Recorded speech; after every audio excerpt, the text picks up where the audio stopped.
نستعينه ونستغفره ونتوكل عليه ونعوذ بالله من شرور أنفسنا ومن سيئات أعمالنا من يهده الله فهو المهتد ومن يضلل فلن تجد له وليا مرشدا أشهد أن لا إله إلا الله وحده لا شريك له وأشهد أن محمدا عبده ورسوله. Todas las alabanzas pertenecen a Allah, Señor del universo, a quien Allah Azza wa Jal guíe, nadie lo podrá desviar, pero para quien Allah Azza wa Jal haya decretado el desvío a causa de las malas acciones y elecciones de esta persona, no encontrará fuera de Allah quien le pueda guiar. Atestigo que nada ni nadie merece ser adorado sino Allah, nuestro creador y sustentador. Atestigo que Muhammad sallallahu alaihi wasallam es el último de los profetas enviados a la humanidad.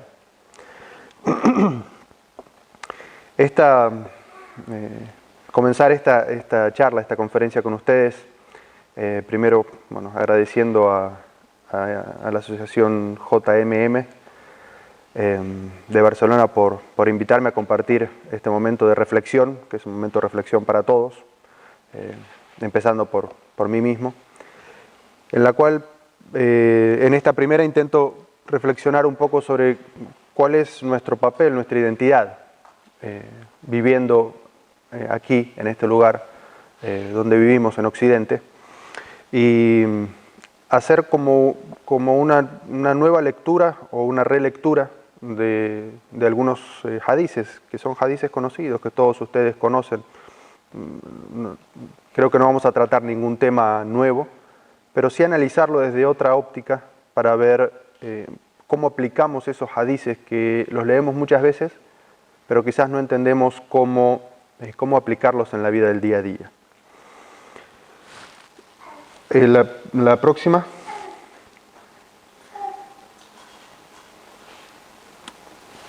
Ahí está. Primero, ¿cuál es nuestro objetivo como comunidad? Vivimos acá, sabemos que somos musulmanes, pero ¿cuál es nuestro objetivo como comunidad? ¿Qué queremos hacer acá? ¿Qué queremos construir acá? ¿Cuál es nuestro objetivo como comunidad musulmana, como musulmán viviendo en este lugar? Obviamente me lo tengo que cuestionar. Para entender un poco cuál es la orientación que nos da el Sagrado Corán y la Sunna del Profeta sallallahu alaihi wasallam para entender nuestro papel en este lugar, nos vamos a remontar a una historia que nos cuenta la Sunna, que es la primera emigración. Ustedes saben que cuando comienza el Islam en la ciudad de la Meca, pocos musulmanes encuentran muchísima intolerancia por parte de Quraysh. Había, por el sistema tribal que tenían los árabes en aquel momento, aquellos que pertenecían a una familia influyente estaban protegidos, pero aquellos que eran del pueblo no tenían ninguna protección contra los idólatras. Y estas personas eran perseguidas, torturadas, algunos incluso fueron asesinados. Y entonces el profeta Muhammad sallallahu alaihi wasallam le permite a este grupo de gente que por primera vez en el Islam emigren desde ese lugar, desde la Meca, a un lugar en Abisinia. Hoy es Etiopía, África. Y el profeta sallallahu alaihi wasallam les explica por qué emigran a ese lugar. Y le dice, vayan a ese lugar porque en ese lugar hay un rey cristiano justo. Y bajo su gobierno nadie es oprimido. Y entonces este grupo de personas se escapa durante la noche de la Meca y llegan, después de cruzar el mar, llegan a Abisinia. Cuando la gente de Quraysh se entera de que estos pobres y desposeídos se habían ido y que esperaban poder vivir y practicar el Islam en paz en esta tierra de cristianos justos, deciden no dejarlo ahí, sino que deciden perseguirlos hasta ese lugar. Y cuando llegan, entregan muchos regalos al rey y a sus ministros y empiezan a hacer algo que no es desconocido para nosotros, que es tratar de sembrar la discordia o el odio en contra de esta incipiente comunidad musulmana. ¿Qué les dicen a estos ministros y al rey? Les dicen, ellos eran entre nosotros criminales, habían abandonado las costumbres de su pueblo, no se van a poder integrar y vivir en paz con ustedes porque tienen unas costumbres y unas creencias que son completamente contrarias a las suyas. Sumado este discurso a los regalos, eso hace que los ministros y el rey se alarmen. ¿Qué hacen entonces? El profeta sallallahu alaihi wasallam los había descrito como un reino justo. Entonces no los juzgan en ausencia, sino que los convocan. Vengan y explíquennos si estas acusaciones que acaban de hacer sobre ustedes son ciertas o no. Y entonces el que habla en nombre de los musulmanes, en representación de los musulmanes, es Ja'far ibn Abi Talib, el hermano de Ali, radallahu anhum. ¿Y qué hace? ¿Qué dice para defender la posición de los musulmanes? Comienza construyendo puentes de comunicación, de tolerancia y de convivencia. Y dice, nosotros no éramos criminales, al revés, nosotros éramos en nuestra tierra perseguidos. ¿Por qué? Porque habíamos abandonado unas creencias y nos habíamos convertido a otras creencias. Y esta creencia que tenemos ahora tiene mucho en común con la creencia de ustedes. Y entonces, como ustedes saben, él recita esos versículos del Sagrado Corán que hablan sobre la Virgen María y sobre el profeta Jesús. ¿Por qué Ja'far ibn Abi Talib elige recitar estos versículos? Porque son los versículos que muestran que tenemos cosas en común. Y que esos principios o esas creencias que tenemos en común, esos valores que tenemos en común, nos van a permitir coexistir, tener una buena convivencia. Y entonces, este rey, el cual el profeta había descrito como una persona justa, le dice a la gente de Quraysh, no veo que las acusaciones de ustedes, las acusaciones que hacen sobre ellos, tengan valor. Así que tomen sus regalos y vuélvanse a la Meca. Y les permite a los musulmanes vivir y poder practicar su Islam en paz en Abisinia. La siguiente. Bueno. La primera conclusión que podemos sacar de esta historia es que, ¿cuál fue el objetivo de estos musulmanes? Poder vivir y practicar su Islam en paz. Ahora yo quiero que reflexionemos sobre lo siguiente. El profeta sallallahu alaihi wasallam les dio alguna misiva, alguna orden, por ejemplo, como tienen que convertir a toda Etiopía al Islam. O les dijo, traten de hacer una revolución en contra de este rey y tomar el poder. O simplemente les dijo que podían ir y vivir ahí porque tenían valores comunes y podían poder practicar su Islam en paz. Esto sucedió más o menos en el año 7 antes de la Hijra. Es decir, habían pasado unos 6 años desde que había comenzado el mensaje del profeta Muhammad sallallahu alaihi wasallam. Y esos musulmanes emigraron a Medina unos 6 o 7 años después de la hijra del profeta sallallahu alaihi wasallam. Es decir, que esos musulmanes, esa comunidad vivió en Abisinia 15 años. Convivieron, comerciaron, construyeron su vida, se casaron, algunos se divorciaron, tuvieron hijos, tuvieron un involucramiento completo con esa sociedad. Y como vemos, el profeta sallallahu alaihi wasallam no les había dado otra orden que la de vivir y convivir en paz y poder practicar su Islam en paz en ese lugar.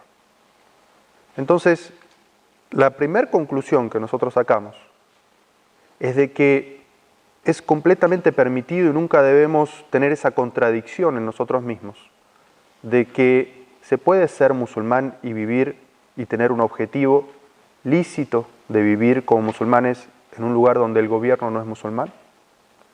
Esta historia nos demuestra que el profeta sallallahu alaihi wasallam lo consideraba así. Se puede. Y es correcto. Y que no importa que el gobierno sea de otra religión o de otra ideología o de otra visión, como musulmanes siempre podemos convivir siempre que tengamos valores comunes.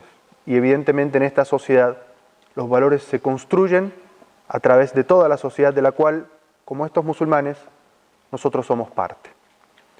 ¿Qué opciones tenemos de convivir? Tenemos esas tres opciones. La primera es el aislamiento, es decir, formar pequeños guetos y vivir encerrados. La segunda son los dos extremos, la asimilación completa, es decir, perder nuestra identidad y adoptar la identidad completa de la sociedad en la que vivimos. Y la tercera es una integración saludable, es decir, convivir, compartir los valores que tenemos en común, aportar a la sociedad como la sociedad me aporta a mí y no caer en ninguno de los otros dos extremos. Es decir, el aislamiento no es saludable, no es posible en realidad. Nuestros niños van al colegio, trabajamos y compartimos espacio con las personas. Y como vemos en otras sociedades donde los musulmanes se han guetizado, no es algo saludable, no es algo bueno o deseable para la comunidad musulmana. Obviamente la asimilación completa no.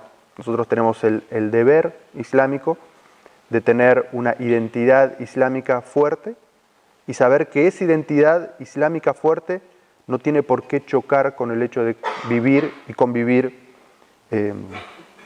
tranquilamente en esta sociedad.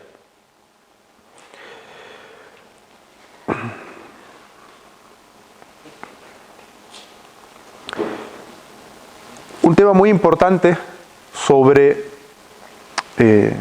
estas tres opciones es que si nos aislamos por un lado o nos asimilamos por otro, esta sociedad no nos va a ver a nosotros como musulmanes, o nos va a ver como agentes extraños, siempre como extranjeros, y va a ver el Islam como algo extranjero y foráneo. Mientras que si nosotros hacemos ¿puede ser la anterior? Una integración saludable, significa eso de que nosotros nos beneficiamos de todo lo que nos plantea esta sociedad, pero también tenemos la obligación como musulmanes de aportar, ¿sí? Y de que no todo el aporte que nosotros hagamos a la sociedad tiene que ser algo interesado.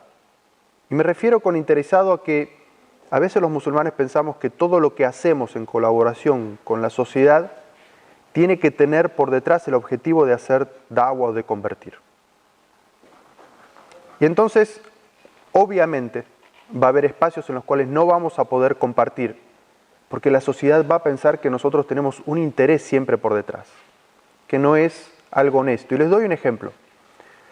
Hay muchas enfermedades sociales las cuales combatir en esta sociedad, ¿verdad? Por ejemplo, las adicciones o la drogadicción. Y los musulmanes, ese es un principio en nuestra religión de que esas cosas son perjudiciales, para nosotros en particular son prohibidas. Y por lo tanto, y además sabemos que es un problema en nuestra comunidad también hay gente con adicciones y también hay gente que cae en la drogadicción. Pero los musulmanes tenemos centros de rehabilitación. Y este sería un primer paso, tener por lo menos centros de rehabilitación para musulmanes. Pero un paso más adelantado sería tener un centro de rehabilitación en la cual las personas que trabajen sean Ahmad, Muhammad y Fátima, y en el cual aceptemos a todos. Y trabajemos para rehabilitar a todos. Y que Felipe, cuando vaya a rehabilitarse ahí, no sienta que están todo el tiempo tratando de convencerlo para que se haga musulmán, sino que simplemente un aporte de los musulmanes para mejorar la sociedad en la que viven. En ese momento, cuando lleguemos a producir eso, la sociedad no nos va a ver como extraños o como interesados, sino que nos va a ver que estamos tratando de aportar, es decir, se va a crear ese puente de comunicación y va a haber una mejor convivencia. Pero ustedes me están entendiendo de que ese paso lo tenemos que dar nosotros. Porque los musulmanes también, nuestra comunidad aquí en Occidente es muchas veces facilista y esperamos que la sociedad nos dé todo. Cuando el principio islámico es que uno tiene que obtener el conocimiento y sobre una creencia firme actuar, dar, crear las situaciones a partir de hacerlas yo mismo. Eso es lo que nos indica el Islam. Ahora, si pasamos a la siguiente, yo quiero que reflexionemos sobre esta frase. Estoy seguro que todos ustedes la conocen.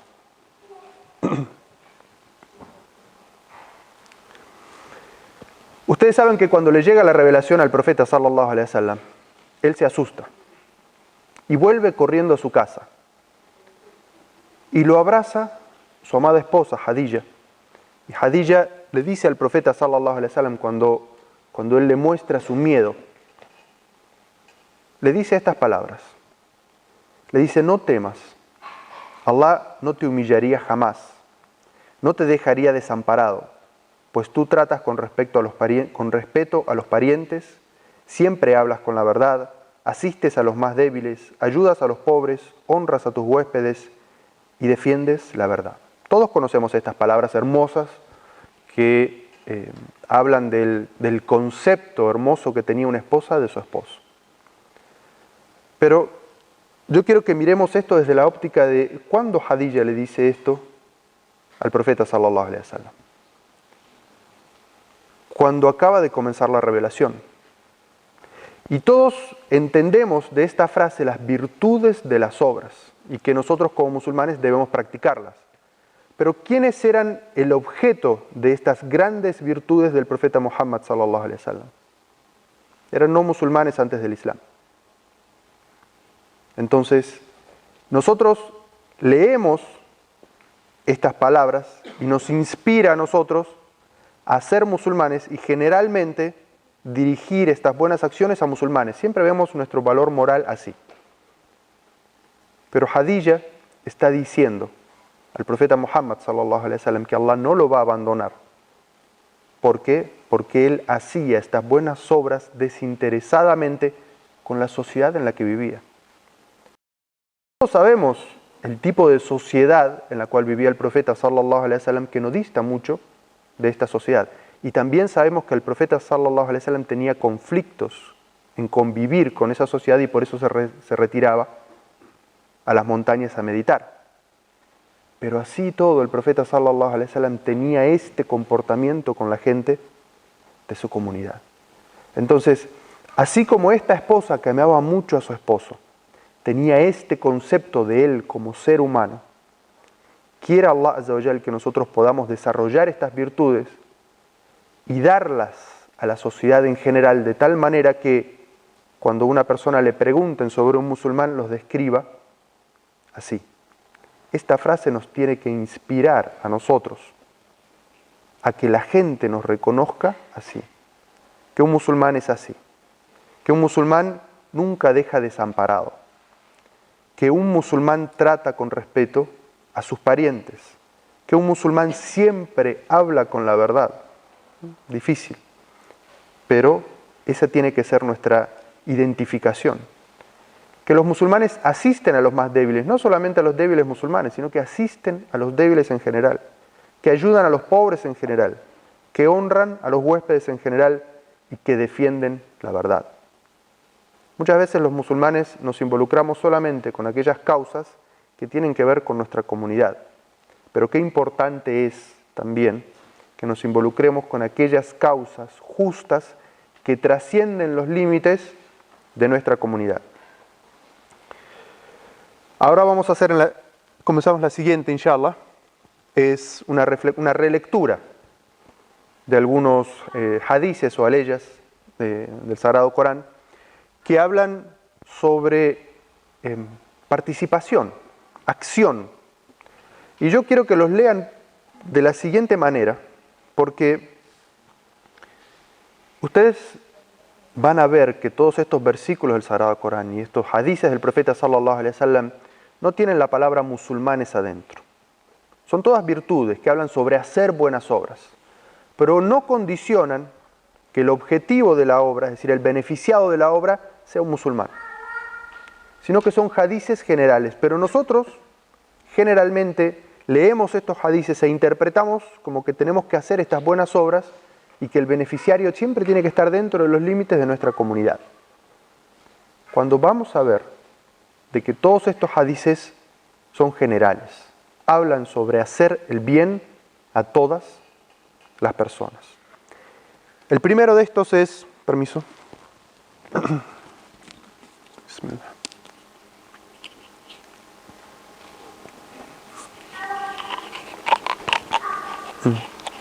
El anterior, por favor.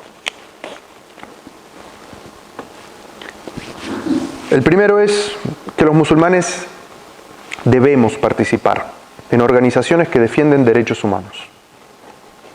No solamente los derechos humanos de los musulmanes, sino los derechos humanos en general. El profeta Muhammad sallallahu alaihi wasallam dijo una vez, hablando con orgullo de algo que le había sucedido antes de recibir la revelación, que él había sido parte de un pacto, de un tratado, que se llamaba Hilf al-Fudul, o la alianza de los virtuosos. ¿De qué se trataba esta alianza? De que aquellos peregrinos que venían y llegaban a la Meca, había gente influyente y de poder en la Meca que abusaba de ellos. Los robaba, les quitaba sus cosas y demás. Y los virtuosos de la Meca, incluyendo el profeta Muhammad sallallahu alaihi wasallam, antes de la revelación, hacen un pacto, una alianza, de que van a proteger a estas personas débiles. ¿Y van a defenderlos? No es el mío.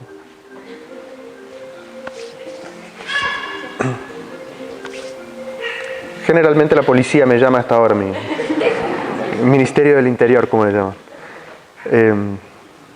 Pero el profeta sallallahu alaihi wasallam habla del orgullo que tuvo de participar de esa alianza antes de ser profeta.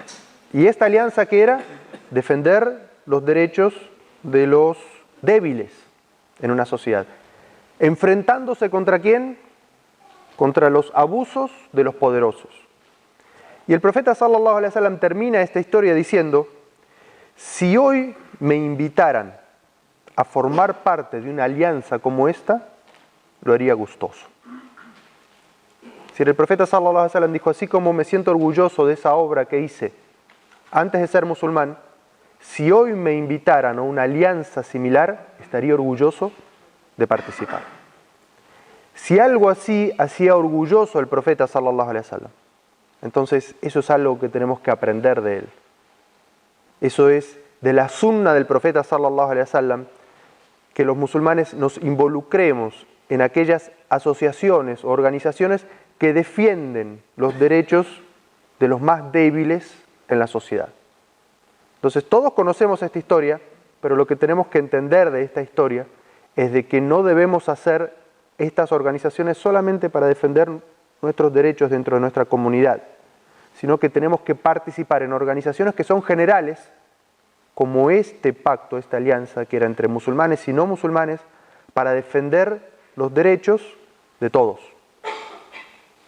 Porque los peregrinos que venían en aquella época eran peregrinos idólatras. Pero el profeta sallallahu alaihi wasallam dice que él estaría orgulloso de formar parte de una alianza a la cual sea el objetivo defender los derechos de los más débiles. La siguiente.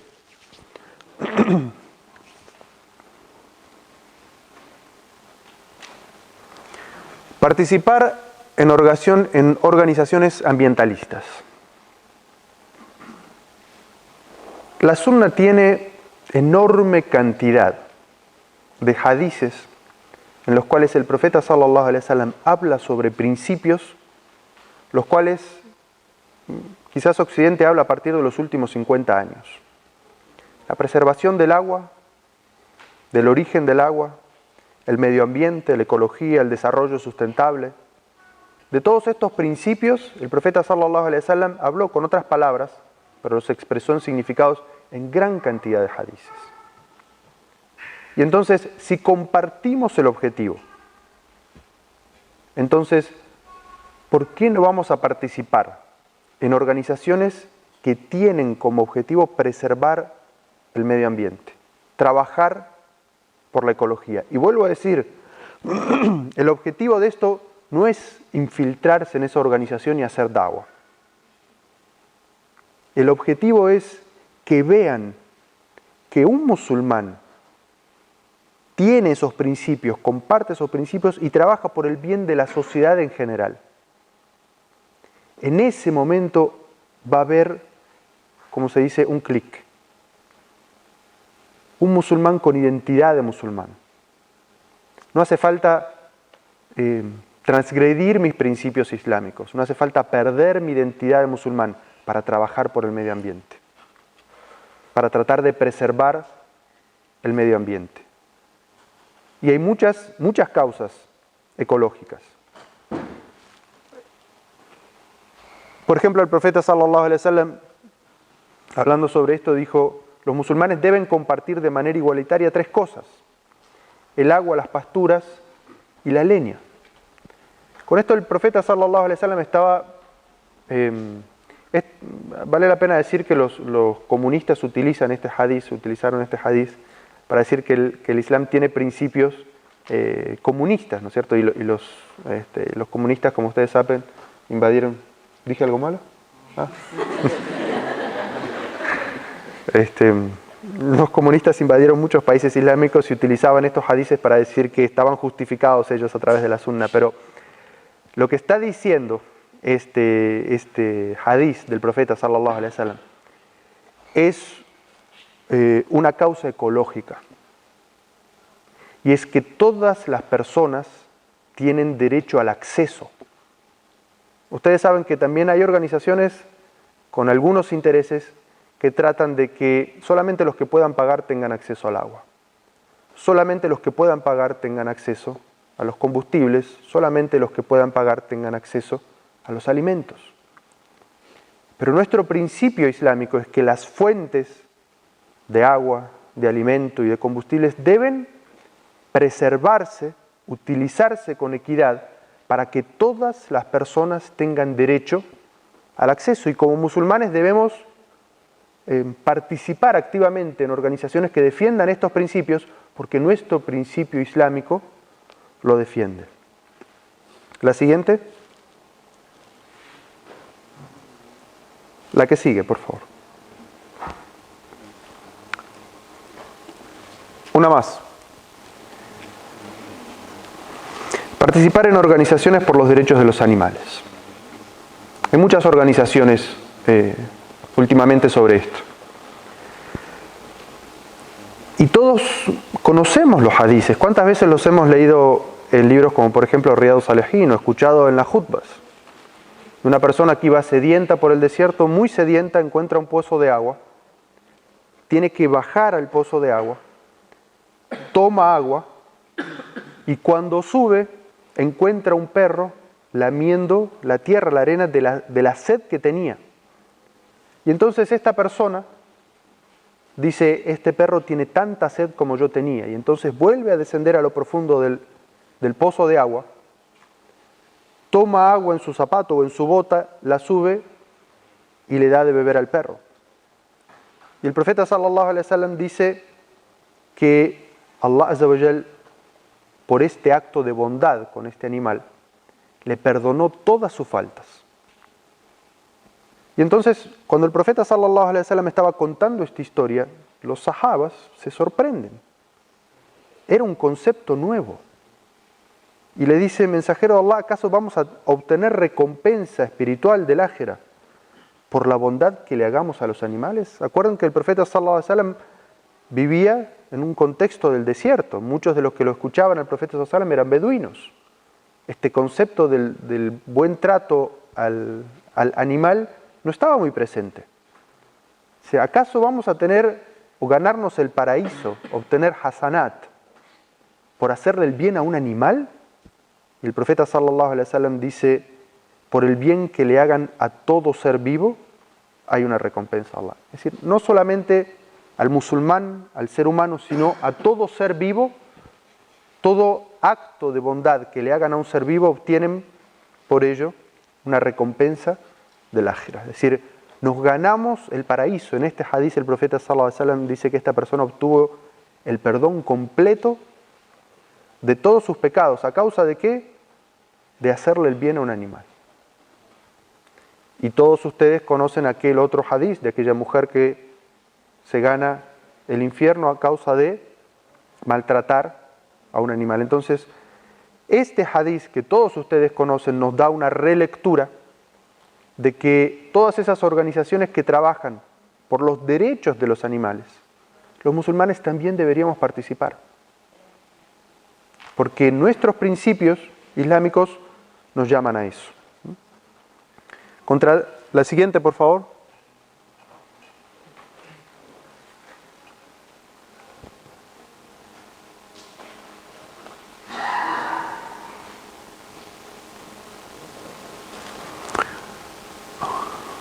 Contra el maltrato animal.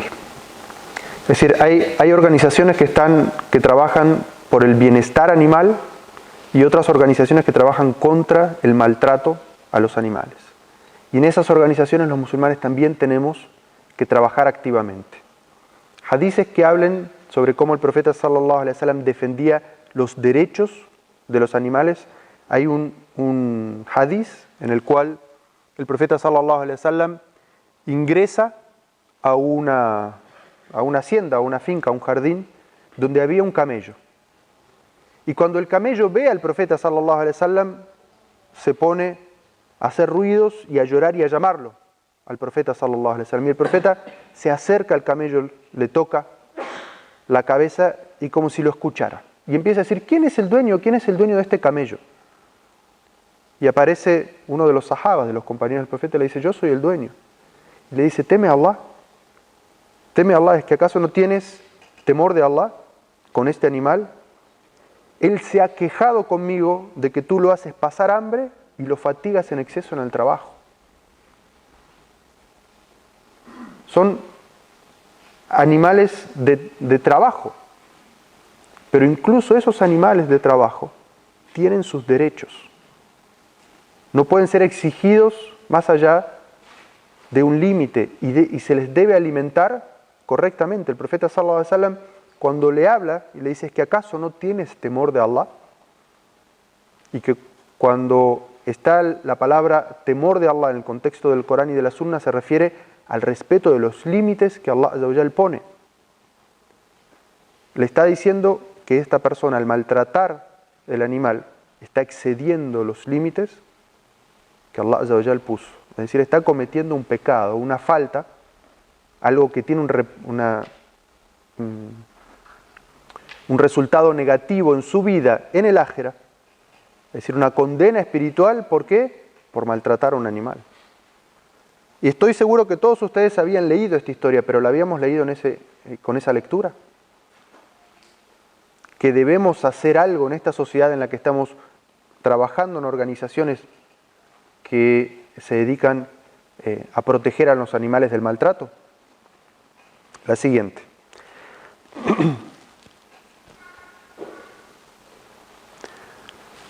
Organizaciones que ayudan a los pobres y a los huérfanos.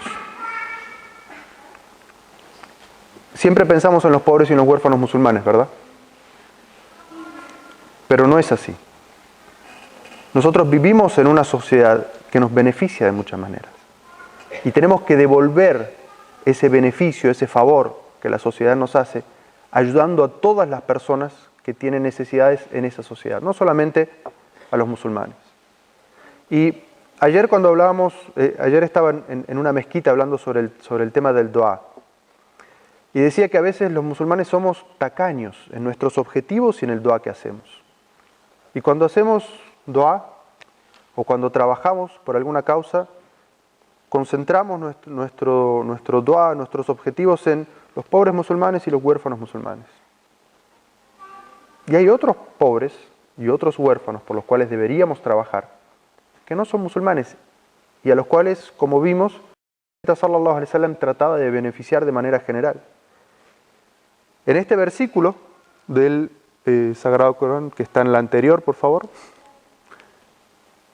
dice, ¿qué te hará comprender lo que es el camino del esfuerzo? Habla del esfuerzo espiritual. Dice, es liberar al esclavo de la esclavitud y dar alimento en días de hambre al pariente huérfano, al pobre hundido en la miseria. Este versículo del Sagrado Corán, que estoy seguro que muchos de ustedes, además de conocer, memorizan, habla en general. No habla solamente de los musulmanes, de ayudar al pobre o al huérfano, al cautivo, al esclavo. No es solamente al musulmán, sino que es a todas las personas que nos rodean en la sociedad. Entonces, si hay organizaciones en las cuales yo puedo trabajar como voluntario y dar mi tiempo y ayudar y dar, a veces no hace falta que demos dinero solamente, sino involucrarnos en los procesos, en la ayuda.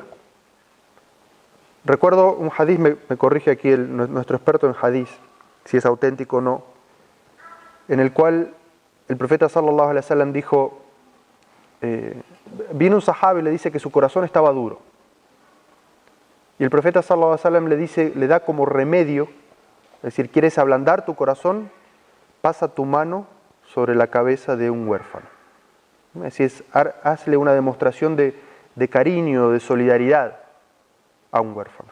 Es auténtico, ¿verdad? Entonces, no es solamente que hagamos una donación, esto no tiene que ver simplemente con dinero, sino que si podemos donar de nuestro tiempo, de nuestro esfuerzo, y darle esa contención, a veces lo que necesitan más ellos que los huérfanos y los pobres, que el dinero es la compañía, la solidaridad, el hecho de sentirse acompañados, de sentirse queridos y apreciados. Entonces, como musulmanes debemos involucrarnos, no importa que esa persona no sea musulmán, debemos darle de estas órdenes que nos da el Islam, compartirlas también con ellos. En la próxima hay un hadiz del profeta sallallahu alaihi wasallam que dice, visitad al enfermo, dad de comer al hambriento y liberad al cautivo. ¿Ustedes ven la palabra musulmán allí? Es decir, hay que visitar solamente al enfermo que es musulmán, solamente alimentar al hambriento cuando es musulmán. ¿Por qué los musulmanes no participamos en organizaciones que tratan de dar consuelo a los enfermos terminales? Si uno va al pabellón de la gente que tiene cáncer, por ejemplo, y que está en sus últimos estados en esta vida, ¿por qué los musulmanes no participamos? ¿Tenemos algo que dar o no tenemos algo que dar? Quizás no es nuestro objetivo, pero quizás en ese momento esa persona se abra a querer escuchar, porque es consuelo para él, que es el más allá. Se está despidiendo de esta dunya. ¿Por qué los musulmanes no participamos en estas organizaciones? Niños con cáncer. ¿Por qué los musulmanes no donamos de nuestro tiempo para ir a visitar a esos enfermos terminales? Y el profeta sallallahu alaihi wasallam habla de alimentar al hambriento. Y no dice que nosotros tenemos que convertir a las personas a las que les damos de comer, o que solamente esos hambrientos tienen que ser musulmanes, sino que el profeta sallallahu alaihi wasallam nos está diciendo a nosotros, ¿quieren ganarse el paraíso? ¿Quieren obtener el ajr de Allah? Tienen de comer al hambriento. Gente que duerme bajo los puentes, gente que ha sido expulsada de su casa, gente que no tiene para comer, inmigrantes que llegan y no tienen con qué comer. El profeta sallallahu alaihi wasallam dice, den de comer al hambriento, en general. Entonces, toda organización que sea para dar bienestar, como musulmanes deberíamos participar activamente. El siguiente, perdón.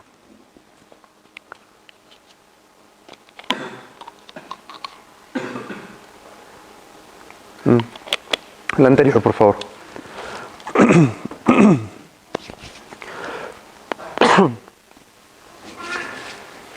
El anterior. Hablamos de los huérfanos. Hay un hadiz del profeta sallallahu alaihi wasallam que advierte muy severamente contra aquellas personas que abusen o se beneficien o perjudiquen a personas que están en estado de vulnerabilidad. Y en este hadiz el profeta sallallahu alaihi wasallam menciona dos grupos y dice los derechos de los huérfanos y los derechos de la mujer. Y hay cuidado de aquella persona que abuse de los derechos o vaya en contra de los derechos de estos dos grupos. ¿Y significa eso que el musulmán debe tomar la posición opuesta? Es decir, tratar de beneficiar a estos dos grupos, a los huérfanos y a las mujeres que están en estado de vulnerabilidad. Toda organización que tenga ese objetivo, los musulmanes deberíamos participar activamente. La siguiente. Habiendo comenzado con ese hadiz que habla sobre las mujeres en estado de vulnerabilidad, los musulmanes también deberíamos participar activamente en aquellas organizaciones que protegen a víctimas de violencia doméstica. ¿Qué es el concepto de violencia doméstica?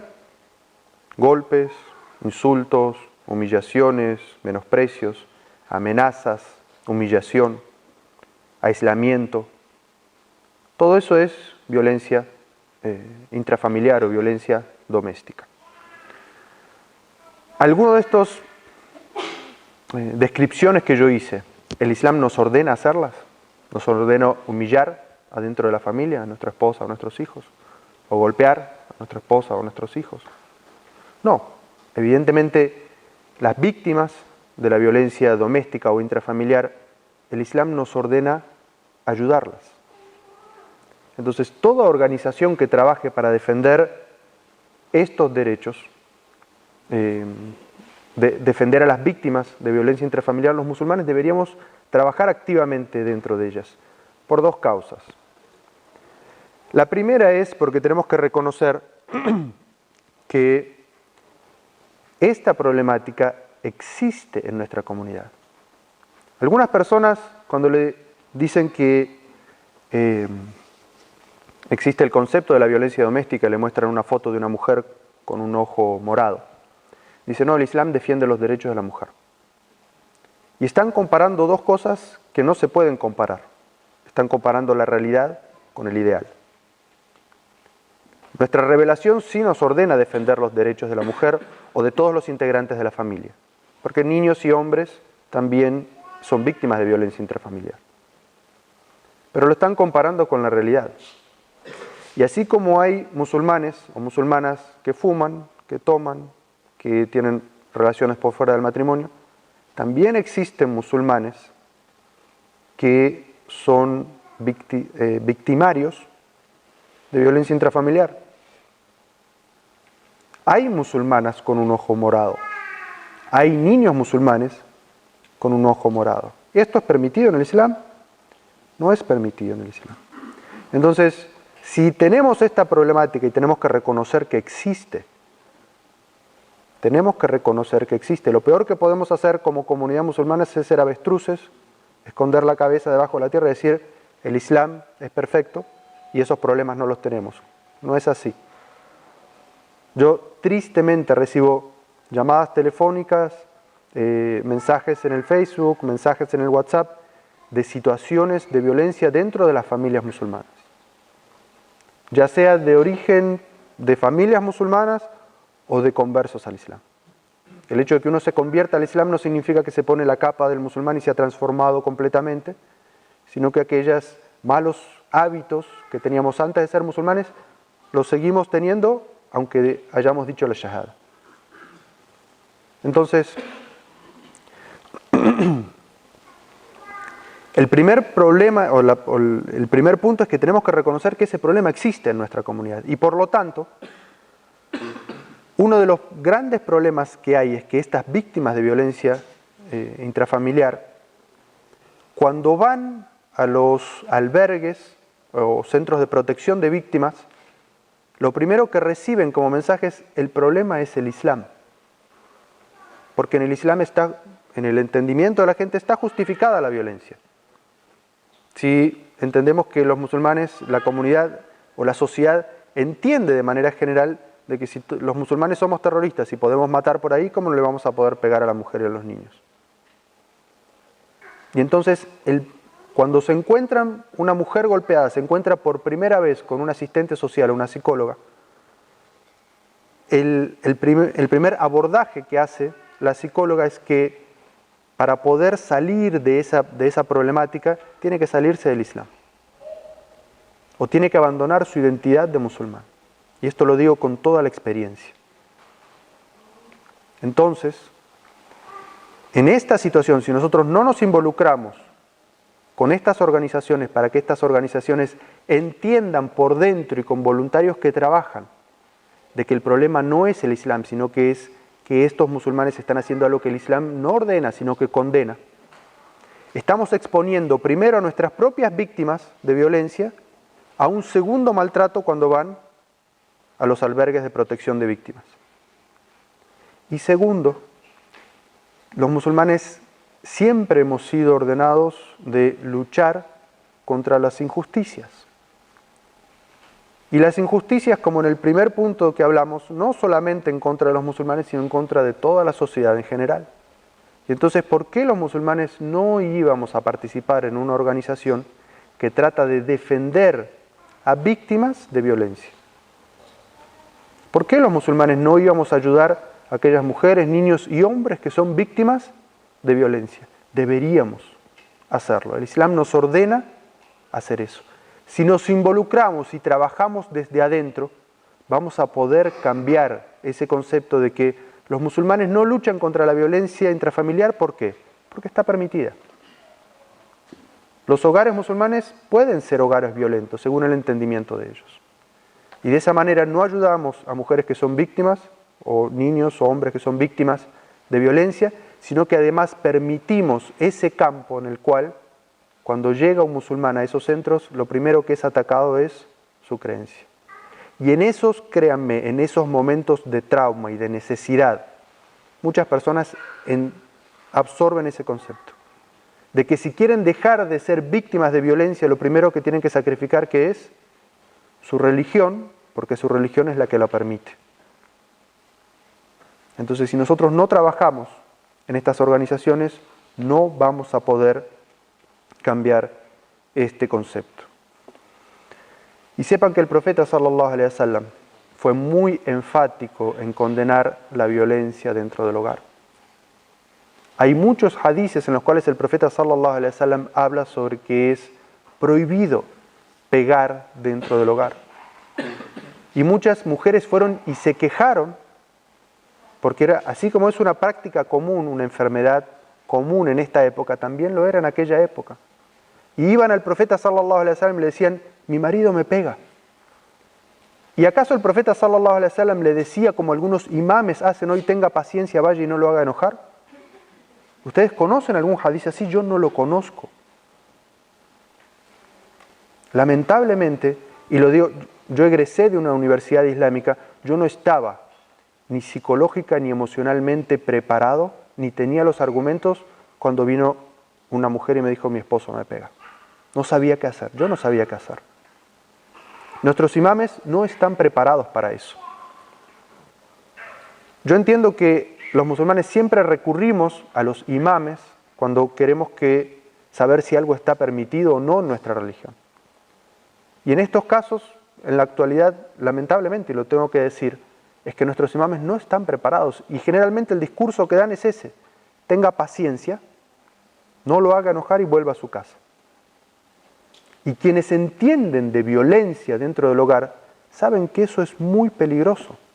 Mandar a una víctima de violencia que vuelva al lugar donde es golpeada muchas veces significa la diferencia entre la vida y la muerte. ¿Y quiénes son los culpables de eso? Los imames somos culpables de eso, porque no tenemos preparación. Lo cierto es que no tenemos preparación para tratar con esos temas. Entonces, como comunidad debemos hacer una autocrítica y un reaprendizaje de estas situaciones y participar y crear organizaciones para defender a las víctimas, mujeres, niños y hombres, que sean víctimas de violencia dentro de su hogar. Como musulmanes debemos hacer eso. Una vez incluso vino una mujer a pedirle consejo al profeta sallallahu alaihi wasallam sobre que tenía 3 pretendientes, que con cuál de ellos se casaba. Y el profeta sallallahu alaihi wasallam le dijo, fulano es pobre, no tiene con qué mantenerte, no te puedes casar con él. Fulano le pegó, el profeta sallallahu alaihi wasallam está diciendo, yo me enteré que fulano le pegó a su esposa, no te cases con él. Le dijo, en lugar, cásate con la otra opción que tienes. Es decir, el profeta sallallahu alaihi wasallam desalentó, prohibió a una mujer casarse con una persona que se sabía que era un golpeador. Y en otro hadiz, el profeta sallallahu alaihi wasallam viene una mujer y se queja de que su esposo le ha pegado. Y el profeta sallallahu alaihi wasallam le dice, ve y dile a tu esposo que estás bajo la protección del mensajero de Allah. Esta mujer va, se lo comunica al esposo y al tiempo vuelve y le dice, me ha vuelto a pegar. Y el profeta sallallahu alaihi wasallam agarra su camisa, corta un pedazo de tela, se lo da y dice, dile que estás bajo la protección del mensajero de Allah. Y esa mujer vuelve y le dice, cuando le mostré eso no hizo sino pegarme otra vez. Y entonces el profeta sallallahu alaihi wasallam hizo algo que no había hecho sino con aquellos tiranos, opresores y asesinos de Quraysh. Levantó y puso las manos para hacer un dua, no de esta manera a favor, sino para invocar en contra. Y dijo, oh Allah, hazte cargo de fulano. Y le ordenó a esa mujer que se separara de él. ¿No son suficientes muestras en nuestra religión de que se condena la violencia dentro del hogar? Son suficientes. Entonces, ¿por qué los musulmanes no participamos en organizaciones o creamos organizaciones que ayuden a víctimas de violencia? Eso es algo que deberíamos hacer. Para concluir, quiero Allah Azza wa Jal que esta relectura de estos hadices o estos versículos del Corán que todos conocían nos ayuden a cambiar un poco esta óptica de que solamente trabajamos hacia adentro de nuestra comunidad o esperamos que otros hagan el esfuerzo y beneficiarnos, sino que nosotros, hombres, mujeres, jóvenes y adultos, tenemos que ser activos en la sociedad en la que vivimos, participando en estas organizaciones, ya sean de musulmanes o no sean de musulmanes, porque como vimos el profeta sallallahu alaihi wasallam dijo, yo estaría orgulloso de formar parte de una organización que trabajara para defender a los más débiles. Barakallahu fikum, assalamu alaikum wa rahmatullah.